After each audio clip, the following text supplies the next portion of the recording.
Shalom Bapak Ibu Saudara, kita melanjutkan terus studi kita kristalisasi masih di kitab Yeremia, dan ini sudah tema yang ke-9.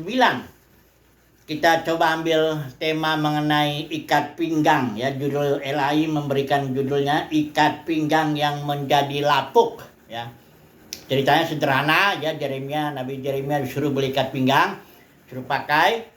Setelah itu dia disuruh meletakkannya udah gitu buka ya, letakkan di sungai Efrat. Di sana di celah-celah batu, kemudian tinggalkan, kemudian sejangka waktu Yeremia disuruh lihat lagi itu ikat pinggang itu. Kemudian ketika dilihat ikat pinggang itu dikatakan di ayat 7, ternyata ikat pinggang itu sudah lapuk, tidak berguna untuk apapun ya. Nah, barulah datang firman Tuhan itu ayat 8-nya. Beginilah firman Tuhan. Demikianlah aku akan menghapuskan ini dikatakan kecongkak bongakan Yehuda dan Yerusalem. Bangsa yang jahat ini yang enggan mendengarkan perkataan-perkataanku, mengikuti kedegilan hatinya dan mengikuti Allah lain untuk beribadah dan sujud menyembah kepada mereka. Dikatakan di sini akan menjadi seperti ikat pinggang ini yang tidak berguna untuk apapun. Jadi cerita mengenai ikat pinggang ini itu seperti kayak ya ilustrasi lah ya, atau nanti dianalogikan bahwa begitulah Israel. Tadinya dikatakan di sini di ayat yang ke-11, tadinya segenap kaum Israel dan segenap kaum Yehuda kulekatkan kepadaku. Kulekatkan itu istilah Ibrani ini dabak, itu kata kerja. Kuikatkan, mengikat ya, atau keep close, tetap dekat dengan aku. Itu kata Tuhan ya. Supaya apa? Maksudnya dekat dengan Tuhan itu supaya mereka itu menjadi umat, menjadi ternama, menjadi terpuji dan terhormat bagiku ya. Tetapi masalahnya Israel di sini tidak mau mendengar. Nah, ini ya ceritanya ya. Kita tahu ceritanya, latar belakang ini Yeremia melayani selama kurang lebih 47 tahun. Melayani, pada waktu itu kerajaan sudah tinggal ke Yehuda ya, 2 suku, Yehuda Benyamin. Ada 5 raja di situ. Raja Yosia memang baik itu. Kemudian ada di situ Yoahas ya, 3 bulan saja dia ini raja jahat. Kemudian Yoyakim ya, belasan tahun, ini juga raja jahat. Kemudian ada Yoyakin ya. Nah, ini dia Yoyakin ini malah dibuang ke Babel itu dengan beberapa orang, dibuang juga itu. Kemudian Sedekia 11 tahun itu kurang lebih gitu, dia juga raja jahat.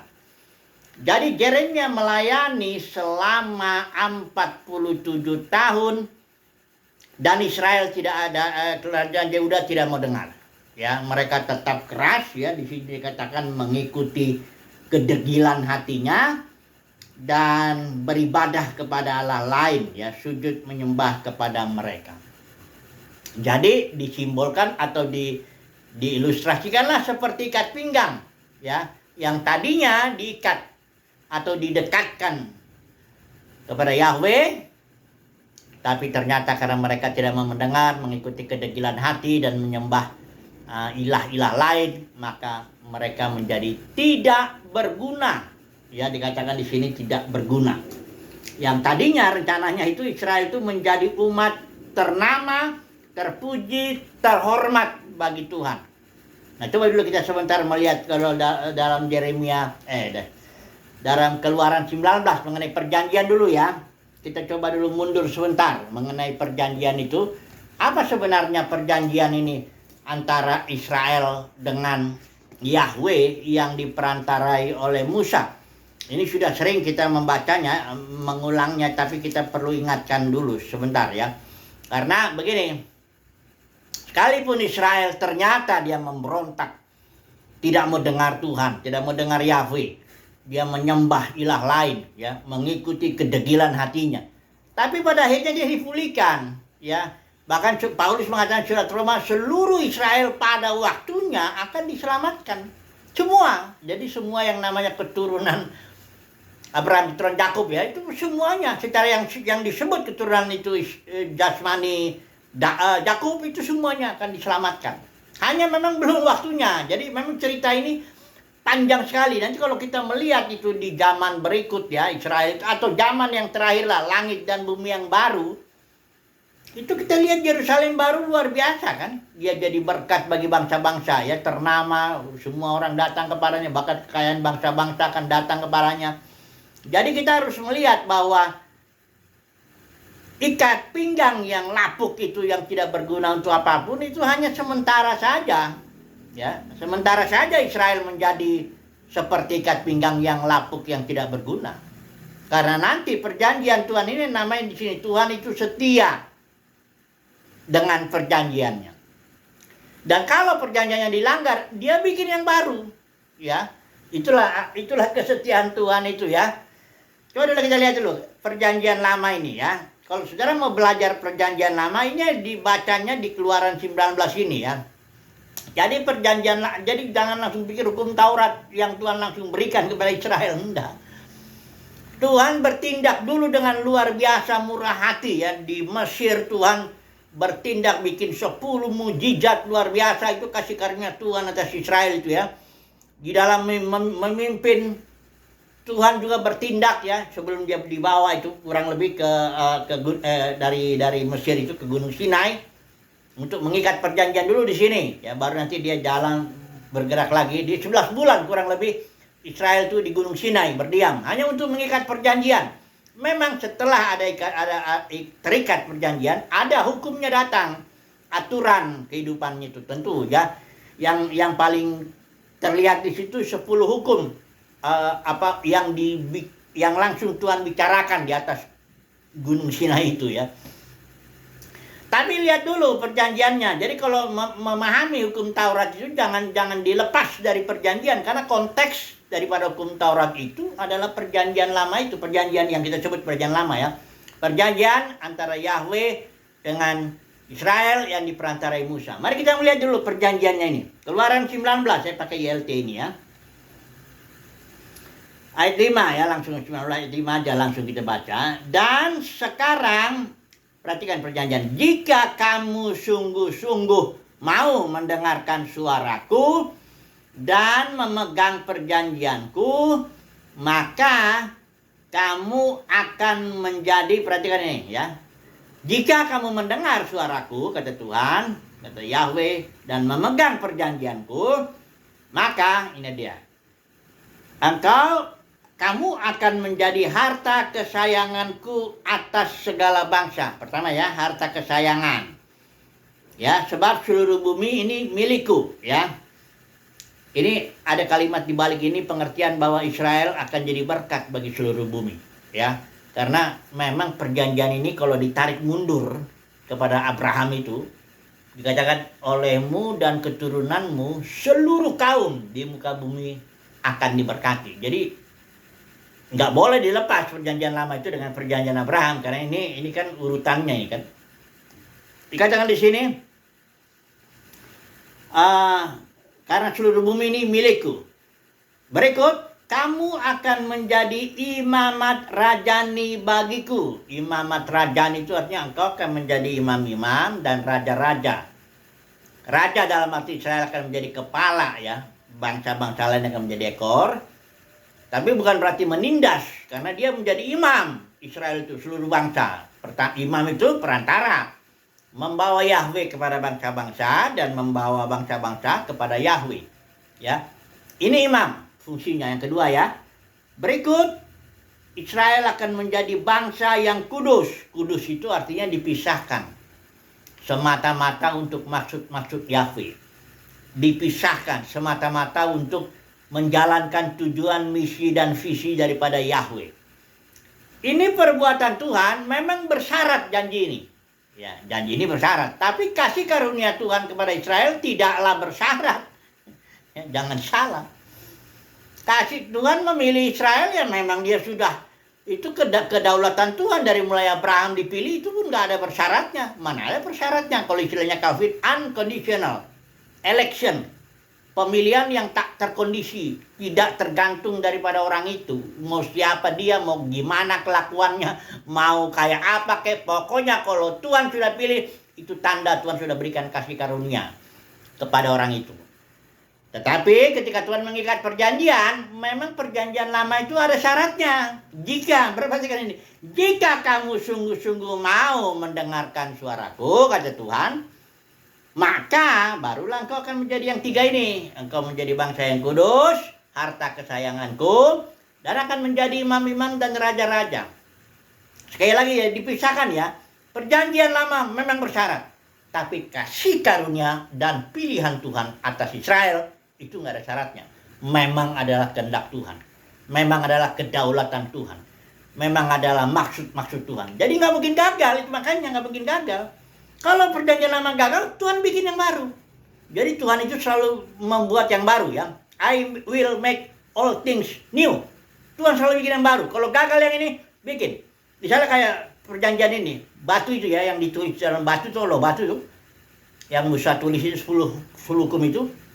Begitu lihat, ini nggak lama kemudian kita lihat ada penyembahan anak lembu emas itu. Ya. Ketika Tuhan ada Musa ada di atas gunung, lama. Israel sudah menyembah berhala anak lembu emas. Tuhan Musa bantingkan itu karena dia marah, pecah. Bagaimana Tuhan bikin? Apakah dibikin sama? Enggak, baru dan lebih bagus daripada yang lama. Dikatakan di situ, kalau saudara baca nanti, buatlah kata Tuhan, bikin yang baru lagi dan taruhlah dalam tabut. Ini bukan tabut yang dibuat oleh siapa ya, Aholiab atau siapa itu, yang 2 orang yang udah diurapi untuk bikin itu tabut. Bukan itu, ini tabut yang dibikin Musa. Dibikin Musa, ditaruhlah itu supaya loh itu lebih terpelihara. Ya, jadi Tuhan selalu bikin yang baru. Nah, perjanjian lama gagal ya. Kita tahu kalau kita sudah lihat nanti Yeremia 31 ayat 31, ini nubuatnya ya. Tuhan bikin yang baru. Coba dulu kita lihat Yeremia 31. Supaya kita bisa bedakan ya bahwa kasih karunia Tuhan tidak akan tercabut dari Israel, enggak. Ya, supaya nanti kita tahu bagaimana perjanjian baru juga begitu. Itu tidak akan, kalau sekali Tuhan pilih orang, itu pasti berhasil ya. Sekali Tuhan pilih dengan kedaulatannya, orang itu pasti berhasil ya. Apapun jalannya, apapun bentukan Tuhan, ya, apapun proses yang harus dilalui orang-orang itu, atau bangsa itu, atau komunitas itu, tetap dia akan berhasil. Coba perhatikan ini, Yeremia 31, ayat 31, ya. Ini Israel gagal kan? Perhatikan. Lihatlah hari-hari itu tiba, firman Yahweh. Nanti kita sampai ke sini dulu, kita pelajari ini ya. Bahwa aku akan mengikat suatu perjanjian baru, ya, perjanjian baru itu terutama ya, untuk keluarga Israel dan keluarga Yehuda. Bukan seperti perjanjian yang telah kuikat dengan leluhur mereka pada waktu aku memegang tangan mereka untuk membawa mereka keluar dari tanah Mesir. Bukan perjanjian yang lama itu yang diikat antara Yahweh Israel dengan di perantaraan Musa itu di Gunung Sinai. Bukan yang itu. Tuhan bikin lagi yang baru. Dan itu jauh lebih bagus. Kenapa? Karena loh batu itu, hukum itu dikatakan di sini. Ayat 33. Aku akan meletakkan Tauratku dalam batin mereka. Ya, tadinya Taurat itu tertulis dalam 2 loh batu, 10 hukum itu. Sekarang kutulislah ya ke dalam batin mereka, sehingga pengenalan mereka, dikatakan di sini akibatnya mereka mengenal Elohim, menjadi umatnya. Terus sudah gitu dosa-dosa tidak diingat lagi, karena perjanjian lama itu kan hanya simbol-simbol aja. Binatang itu, korban-korban itu, justru korban-korban itu mengingatkan bahwa adanya dosa. Jadi saya lagi ya, pilihan dan kasih karunia Tuhan yang sudah Tuhan tetapkan bagi bangsa Israel itu nggak mungkin gagal. Kalau perjanjian lama memang bersyarat, jika kau dengarkan aku, kata Tuhan, kata Yahweh, maka engkau akan menjadi 3 hal ini. Bangsa yang kudus, harta kesayanganku, imam-imam dan raja-raja. Jika ya, maka nih 3. Nah, kalau ternyata, ya kita tahu ternyata Israel gagal memelihara. Ini firman Tuhan juga bilang, Yeremia 31 kita yang bawahnya itu. Jelas. ya, karena kegagalannya karena ketiga hal ini juga ya. Dosa Israel itu yang pertama, ya dia tidak mau mendengarkan Yahweh. Ya ini, telinga ini persoalan. Yang kedua, mengikuti kedegilan hati. Ya, yang ketiga menyembah berhala, ya, yang dibilang di sini. Nah, oke lah ya, ceritanya ini sekarang kita coba terapkan kepada kita saat ini, ya. Kita kan juga terikat dengan suatu perjanjian dengan El Elyon. Nah, ini banyak orang juga nggak paham ini mengenai perjanjian baru karena jarang disinggung soalnya. Perjanjian baru itu apa? Cobalah dulu kita lihatlah supaya kita tahu. Bedakan dulu, kalau Tuhan nanti sudah memilih saudara dan saya, itu karena kasih karunia dan kedaulatan Tuhan, itu enggak mungkin gagal. Pilihan Tuhan enggak bisa. Kalau kita memang gagal memelihara perjanjian baru, ya Tuhan akan bentuk kita, hajar kita, disiplin kita supaya kita berhasil. Pada akhirnya kita pasti berhasil. Enggak mungkin enggak. Karena keberhasilan itu enggak tergantung kita, enggak tergantung saudara dan saya, keberhasilan perjalanan iman ini. Itu tergantung Tuhan yang memilih kita, yang memberikan kasih karunia kepada kita. Itu urusan Tuhan, ya. Karena Tuhan sudah meletakkan namanya atas kita. Ya, nama itu mengungkapkan reputasi Tuhan, karya Tuhan, ya, perbuatan Tuhan, karakteristik Tuhan. Dia sudah tempatkan dalam diri kita dan dia akan membela namanya itu. Jadi kalau Tuhan nggak mungkin membuat saudara dan saya gagal. Kalau kita memang gagal karena perilaku kita, Tuhan akan bentuk. Kayak misalnya bapak dengan anak lah, ya. Identitas, ya, bedanya identitas dengan perilaku, ya. Kalau bapak dengan anak, misalnya kan ini kan identitasnya si anak ini tetap anak. Kalaupun dia hilang, kayak anak yang hilang Lukas 15 itu, apa dia berubah statusnya? Enggak, dia tetap anak, hanya anak yang hilang. Perlu bapak ini dengan kasih memulihkannya. Dan memang demikian, anak yang hilang itu kan dipulihkan, kan. Nah, coba dulu kita lihat perjanjian baru ini, ya, karena ini jarang disinggung. Di Ibrani 8 itu dibicarakan tentang perjanjian baru. Kita sekarang aplikasi, ya, ke dalam kondisi kita. Barangkali kita juga seperti ikat pinggang yang lapuk, ya, sudah gak berguna buat apapun karena kelakuan kita, ya. Tapi ingat, ya, sekali Tuhan pilih seseorang, berhasil orang itu. Bukan karena orang itu perilakunya. Jangan bicara perilaku. Karena ketika Tuhan pilih pun bukan karena perilaku. Bukan karena kelakuan. Karena setiap orang jatuh dalam dosa semuanya jahat loh. Semuanya jahat. Ya. Nanti kita lihat Paulus sudah vonis. Tidak ada yang benar seorang pun. Tidak ada yang mencari Tuhan. Walaupun kelihatannya kelakuannya kayak mencari Tuhan. Karena keturunan baik-baik, ya. Beragama. Ya. Enggak tahu. Paulus sudah bilang. Tidak ada yang mencari Tuhan. Semuanya berjalan menurut keinginan hatinya masing-masing. Kita seperti domba yang sesat, kalau Yesaya 53 bilang itu. Masing-masing berjalan menurut kemauannya sendiri. Setiap orang, ya. Bahkan dibilang hati itu betapa liciknya hati. Lebih licik daripada segala sesuatu. Itulah hati semua orang, ya. Walaupun nanti kita lihat di perumpamaan penabur ada kategori-kategori itu. Tanah itu, hati. Itu nantilah kita coba dulu kita bicara dulu ini sekarang. Perjanjian baru dulu ini, ya. Perjanjian baru Ibrani 8 ini, ya. Supaya kita tahu sekali Tuhan sudah pilih kita, itu tidak mungkin gagal, ya. Kasih karunia-Nya tidak mungkin gagal. Kasih karunia dan pilihan kedaulatannya itu tidak bisa. Sekali Tuhan, ini sebelum dunia dijadikan, bahkan kayak Yeremia, sebelum dia dalam kandungan sudah ditetapkan dia menjadi nabi. Coba dulu, ya. Ibrani 8 ini di perjanjian baru. Ibrani 8 dikutip ini ayat yang ke 10. Ini sama sebenarnya kutipannya dengan ini, ya. Ayat 10, untuk memberikan hukum-hukumku ke dalam akal budi mereka, dan aku, Tuhan bilang, akan menuliskannya pada hati mereka, dan aku akan menjadi Elohim bagi mereka, mereka akan menjadi umatku, ya. Kemudian kita akan mengenal Yahweh. Kemudian Tuhan tidak akan mengingat lagi dosa-dosa kita, ya. Inilah perjanjian baru yang bersifat batinnya. Apakah ini bersyarat atau tidak? Ya tentu ada, kalau misalnya apa yang ditabur orang itu yang dituainya. Tapi kan bukan berarti dia gagal. Sebentar dulu ya. Sekarang begini.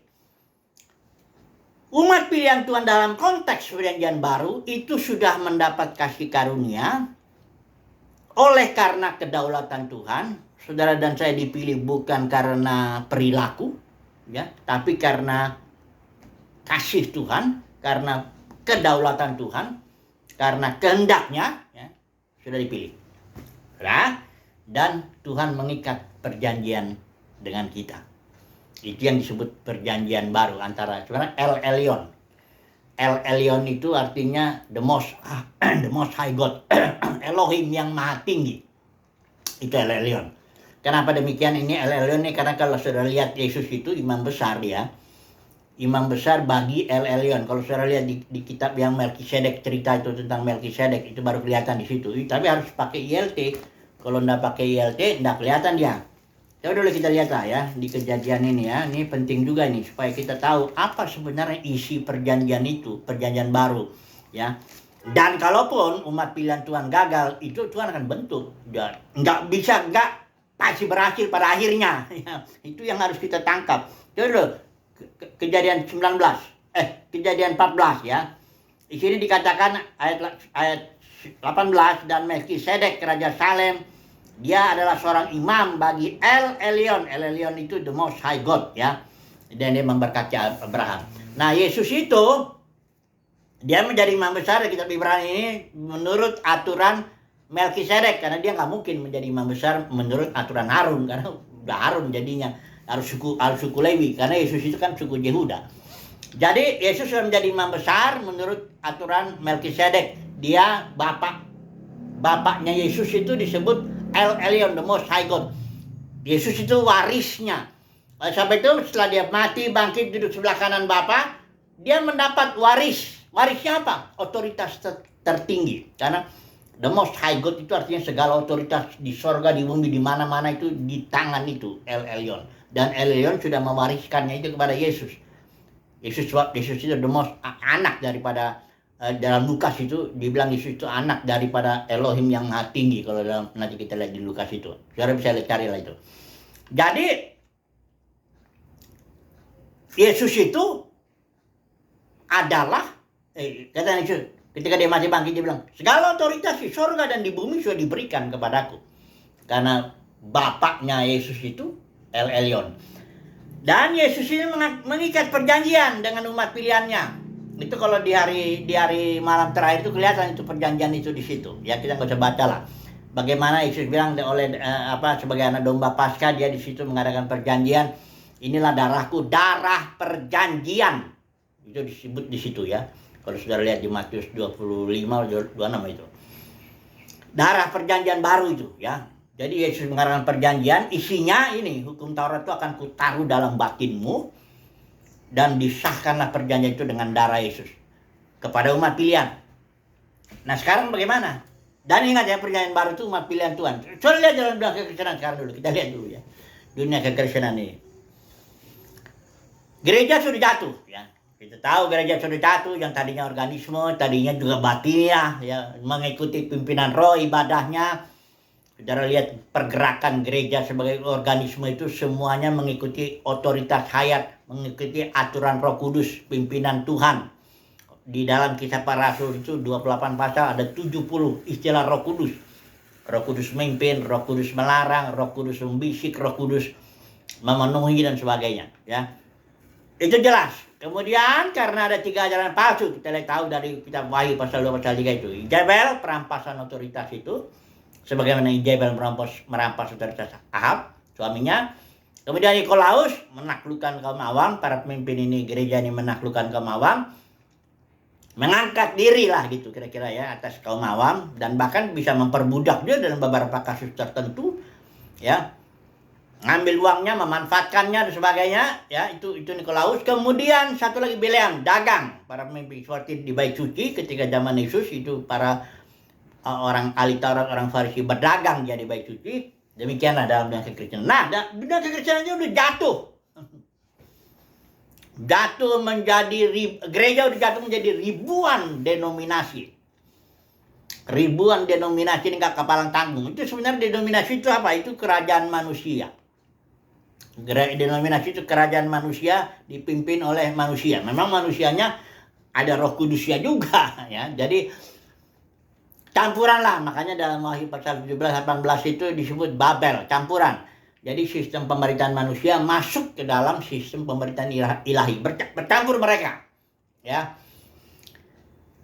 Jadi udah dalam kacuran yang seperti itu, apakah Tuhan menghentikan pekerjaannya?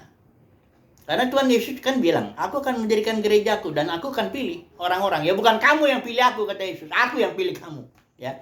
Dan Yesus tegas bilang, gak ada seorang pun dapat datang kepadaku kalau Bapa gak berikan kasih karunia. Jadi ini jelas adalah urusan Yesus ini. Gereja itu urusan Yesus itu. Ya. Itu dialah yang membangun gereja itu. Bukan saudara dan saya. Kita nggak bisa bangun apa-apa. Ya. Kita hanya menjadi alat aja. Menjadi saluran daripada otoritas saya. Kalau memang kita nggak rampas itu. Tapi kalau dalam Kisah Para Rasul 20 itu terjadi perampasan. Paulus sudah bilang. Dari antara kalian, para penatua itu, memimpin gereja, di Miletus itu ngomongnya. Tapi bicara kepada gereja penatua di Efesus. Dari antara kalian akan ada beberapa orang dengan ajaran palsu. Kalian tarik murid-murid kepada dirimu. Itulah perampasan otoritas. Kalian nggak bangun gereja, tapi kalian bangun kerajaan sendiri. Kalian bangun denominasi, kalian bangun pemerintahanmu sendiri. Ya, merasa saya ini dipimpin Tuhan untuk bangun ini katanya. Itulah Ignatius kalau tahun 117 yang pertama kali dia memasukkan hierarki ke dalam gereja. Yang diketahui dalam sejarah, saudara, kalau baca Apostolic Fathers itu ada. J.B. Lightfoot itu, saya pernah kutip itu, halaman berapa itu. Itu Ignatius bilang, pokoknya harus ada satu, bishop. Dia membedakan bishop, para penatua presbyteros dengan episkopos itu dibedain. Harus ada satu. Ya, episkopos yang lebih tinggi. Akhirnya terus datang bishop, antara bishop berebut. Ada bishop agung, antara bishop agung berebut. Ada kardinal, antara kardinal. Akhirnya jadi paus. Itulah ya hierarki abad ke-5, abad ke-6 itu sudah settle. Masuk pemerintahan manusia ke dalam gereja. Gereja sekarang dipimpin, diatur oleh manusia. Tadi kan diaturnya oleh Roh Kudus. Sekarang apakah gereja udah begini kondisinya? Yesus bagaimana? Apa langkah Yesus itu selanjutnya? Yesus pilih para pemenang. Jadi yang dipanggil, yang dipilih, dan yang setia, inilah dia yang mendapat kasih karunia untuk menjadi pemenang. Ini pun bukan karena maunya orang itu. Enggak, ini adalah tindakan Yesus yang berdaulat. Melihat kondisi gereja yang memang udah jatuh menjadi ribuan denominasi. Tindakannya ini. Makanya Wahyu pasal 17 itu bilang kan, barang siapa dipanggil, yang pemenangnya dipanggil. Bukan hanya dipanggil. Karena dalam Kristen banyak yang dipanggil, sedikit yang dipilih. Kenapa dipilih? Apa karena lebih bagus dari yang lain? Enggak. Sama sekali enggak. Itu semua karena kasih karunia, karena pilihan Tuhan. Ya, seperti saya bilang, pilihan itu, Calvin dan ucapannya itu, unconditional election. Tapi jadi diantara yang dipanggil ini, dalam kekristenan, ada lagi yang dipilih oleh Tuhan. Kenapa dipilih? Karena perbuatan Tuhan, karena kedaulatan Tuhan, karena Yesus menggantikan gereja yang udah jatuh ini menjadi ribuan denominasi, maka digantilah dengan kelompok pemenang. Dalam tiap zaman itu ada kelompok pemenang yang dipilih oleh Yesus. Dan diberikan kasih karunia untuk setia, karena enggak gampang juga dia. Para pemenang itu walaupun dia orang sederhana. Para pemenang itu bukan orang-orang yang top dalam dunia kekristenan. Karena kalau yang top itu biasanya ya memang terlibat dalam ketiga ajaran palsu ini. Jebel, Biliam, dan Nikolaus. Jadi para pemenang itu orang-orang yang di luar sistem besar itu. Orang-orang sederhana yang mengikuti pimpinan roh. Ibadahnya dalam roh dan kebenaran. Ya, melihara perjanjian baru. Ya, yang bersifat batinia. Ya, the kingdom of God is within you. Jadi dia bersifat batinia. Hartanya juga hartanya batinia. Teologinya juga batinia. Semuanya lah serba batinia. Ya. Jadi sebenarnya Israel, sebagaimana Israel pada akhirnya, ya. Nah, ini sekarang gunanya apa ini para pemenang ini dipilih Tuhan? Nah, selalu kita ingat. Perjanjian baru itu kan sambungan daripada perjanjian lama ini kan. Ini kita harus lihat ya. Tuhan bikin baru karena yang lama sudah dilanggar oleh Israel. Nah, kalau kita mundur lagi perjanjian lama, kita lihat tadi kan, perjanjian lama itu kan sebenarnya perjanjian Abraham awalnya itu adalah ini, olehmu dan keturunanmu semua kaum di muka bumi akan diberkati. Maka karena isi perjanjian itu Tuhan setia dengan perjanjiannya. Tidak mungkin. Kalaupun Israel gagal, dia bentuk, dihajar. Saudara lihat Israel itu ketika dia menolak Yesus itu tahun 30-an lah dia itu. Karena Yesus mati disalib sekitar tahun 30 Masehi kan. Tahun 70-nya itu Israel dihajar itu, bait sucinya digebur habis ya, roboh semuanya oleh Jenderal Titus orang Roma itu. Dan Israel